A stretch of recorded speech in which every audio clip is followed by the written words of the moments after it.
bienvenue dans l'atelier du clair de lune, épisode 552. Je voulais faire un atelier en rapport avec la saison, donc novembre, la neige, les gnomes. Voilà, vous ne savez peut-être pas, mais j'adore les gnomes. Et voilà. Et justement, voilà, on va en faire un aujourd'hui. Donc on va apprendre à faire son chapeau en laine feutrée. On va faire le gnome quoi. Donc première étape, on va s'occuper de faire le chapeau en laine feutrée. Donc pour ça, vous aurez besoin de laine à feutrer. C'est la même laine qu'on utilise pour faire la laine cardée, qui est encore autre chose, c'est une autre technique. Donc là, c'est de la laine à feutrer. Et donc pour ça, vous allez soit en boutique spécialisée, soit vous achetez sur internet. Moi, c'était mon cas, je l'ai acheté il y a très longtemps. Il me restait plus beaucoup de laine, mais voilà. Donc première étape, laine feutrée. Donc il y aura besoin pour tout ça d'une serviette, d'une paire de ciseaux, des rideaux. Alors enfin moi j'ai pris un rideau, mais sinon du tissu type organza et tout ça, parce que si vous prenez du coton, la fibre va se mélanger avec la laine. La laine à feutrer, la vôtre sera en meilleur état que la mienne, parce que voilà, j'ai des petits bouts, ça fait déjà des dreads. De l'eau qui fait chplouk, plic ploc, du savon. Alors moi j'ai du liquide vaisselle, mais si vous avez du savon noir c'est encore mieux. Du thé au jasmin, mais bon, ça c'est facultatif. Du papier, alors type polystyrène, enfin un peu plastifié. Et du papier bulle. Dans un premier temps, on va faire le gabarit pour le chapeau. Je voulais faire un chapeau vert, mais j'avais beaucoup plus de bleu que de vert. Donc ce que je vais faire, c'est une première couche de bleu. On peut mettre aussi des petits bouts de ficelle ou des petites décorations qui pourraient se mélanger aux fibres. Là par exemple j'avais des copeaux de... j'avais des hamsters à l'époque, donc j'avais plein de copeaux de bois dans la laine qui restait coincée, donc bon ça fait un petit décor. Plus vous mettez de laine, plus ce sera solide et plus ce sera chouette en fait. Le savon et l'eau chaude, c'est ce qui permettra de resserrer les fibres entre elles, c'est ce qui s'appelle feutrer la laine.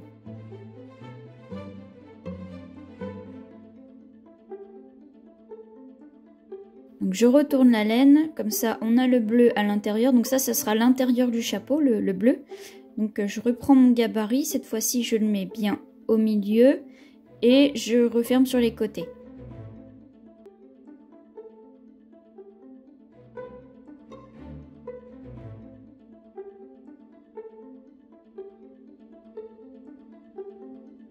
Prochaine étape, on enroule la laine dans le papier bulle et puis on fait un boudin, on malaxe. Et en fait, le fait de malaxer va mélanger encore plus les fibres, et ce qui fait que la laine va faire du feutre. Donc on fait dans un sens, puis ensuite on le refait dans l'autre. C'est un petit peu au feeling, mais après je vous mettrai en lien des vidéos justement sur la laine feutrée si ça vous intéresse. Donc là je vais ouvrir le chapeau. Donc pour ça il vaut mieux avoir des ciseaux qui coupent.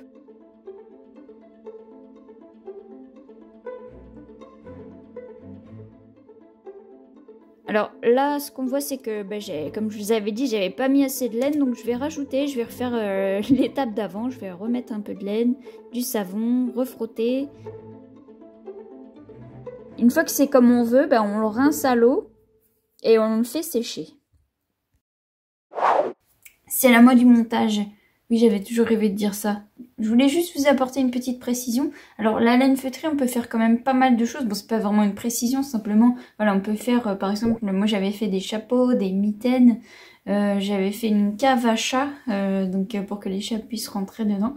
Donc voilà, si vous êtes intéressé par un atelier complet sur la laine feutrée, où on fera un truc assez cool, pourquoi pas, bon, dites-le moi dans les commentaires, et puis je prévoirai tout ça. Voilà, je vous laisse continuer. Maintenant qu'on a fait le chapeau, on va pouvoir faire le corps. Et pour ça, on aura besoin d'une chaussette. J'avais plusieurs coloris, puisque j'ai quand même pas mal de chaussettes à trous. Notamment celle-ci qui me semblait pas mal parce qu'il y avait du bleu et du gris.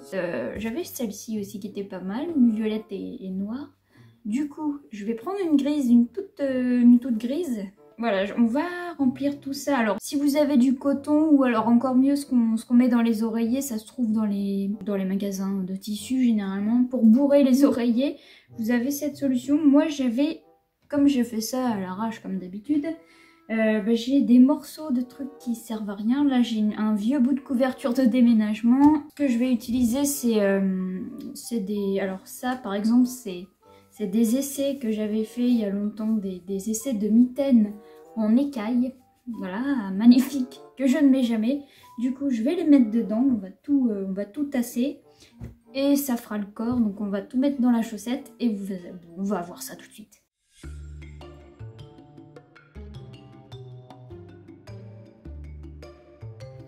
Et voilà ce que ça donne. Alors pour l'instant, bah, ça ressemble pas à grand chose.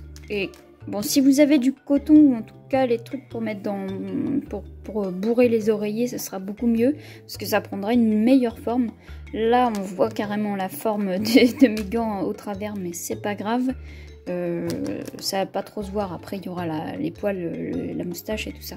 Et par contre, au fond, voilà, vous pouvez mettre du riz ou n'importe quoi pour lester. Moi, j'avais ça. Et comme je m'en sers pas, autant que ça serve pour quelque chose. Ça, c'est des graviers de décoration qu'on met dans les pots de fleurs ou je sais pas quoi. Pour faire joli. Voilà. Si on teste la taille de la chaussette par rapport au bonnet, on est pas mal. Hop, je recule un peu. Ça va. Maintenant, on va fermer. Alors, j'ai pas envie de coudre, je vais pas m'embêter.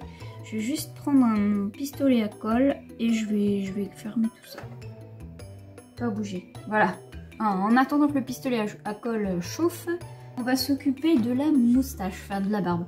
Alors moi, j'ai de la laine comme ça que j'ai eu à Zeman. Et ça fait des gros brins noirs et blancs. Et en fait, ce que je vais faire, c'est que je vais utiliser un outil très spécial, le peigne. Et je vais les brosser comme ça, enfin les peigner, pour obtenir une sorte de gris. Parce que noir et blanc, ça fait gris. Enfin, j'espère que ça va faire une belle barbe. Ma main n'est pas assez large, mais par contre, mon calepin, je crois qu'il fait pile poil la taille. Je vais prendre mon calepin et je vais faire des ronds comme ça, chaque.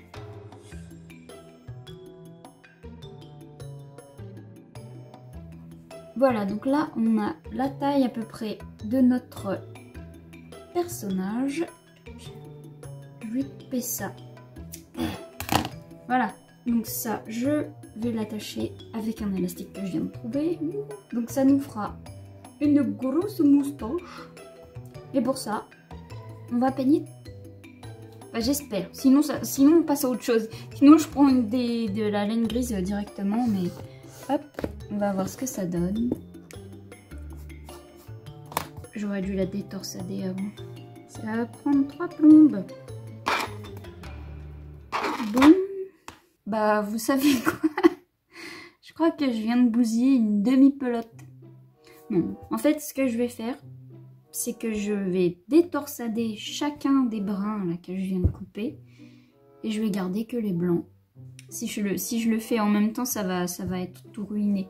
Bon, c'est pas grave, ça, je pourrais peut-être m'en servir pour faire de la laine feutrée plus tard, mais je vais mettre celle-là. Accélérer.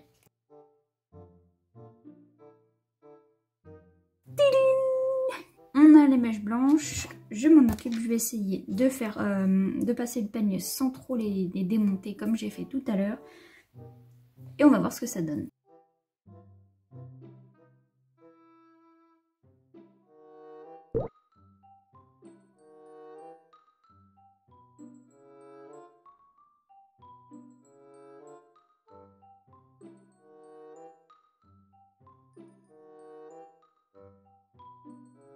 Avec le chapeau, c'est pas mal. Maintenant, il ne reste plus qu'à faire le nez quelque part, ici.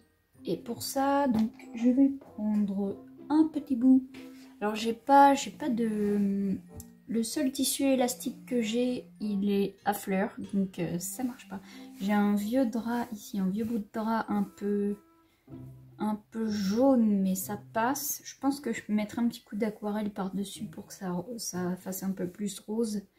Et donc je vais découper ça. Je vais faire une petite boule avec la laine que j'avais peignée tout à l'heure, comme ça, pour remplir le drap. Bah, je vais vous montrer en même temps. Voilà, ça va faire un petit truc comme ça. Un peu plus gonflé.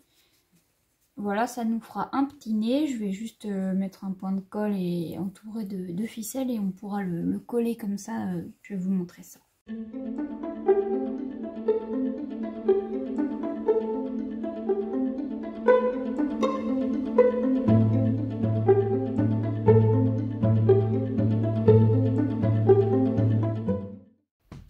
voilà comment faire un joli gnome pour l'hiver. Et donc bon, après ce qu'on peut faire si vous n'avez pas trouvé de laine feutrée, ou si vous en avez, enfin si vous avez de la laine normale mais que vous ne souhaitez pas faire de laine feutrée tout simplement. Donc sinon vous pouvez très bien tricoter un bonnet ou le crocheter. Moi je l'ai crocheté celui-là, donc ça c'est un autre modèle de gnome. Alors celui-là il a des bras et c'est toujours une chaussette. Et voilà, donc on a la possibilité de faire des chouettes déco. Après on peut même le faire encore plus petit. Donc si vous voulez pas utiliser, il a perdu son bonnet. Si vous voulez pas utiliser, une chaussette comme ça, vous pouvez très bien faire un plus petit gnome. J'avais vu une fille qui faisait ça avec un petit bouchon de liège comme ça pour le corps, et elle tricotait, où elle prenait des petits napperons qu'elle avait trouvés sur enfin des petits chemins de table comme ça découpés en feutre ou autre. Enfin voilà, il y a pas de limite à l'imagination. N'hésitez pas, faites des gnomes, c'est la fête des gnomes.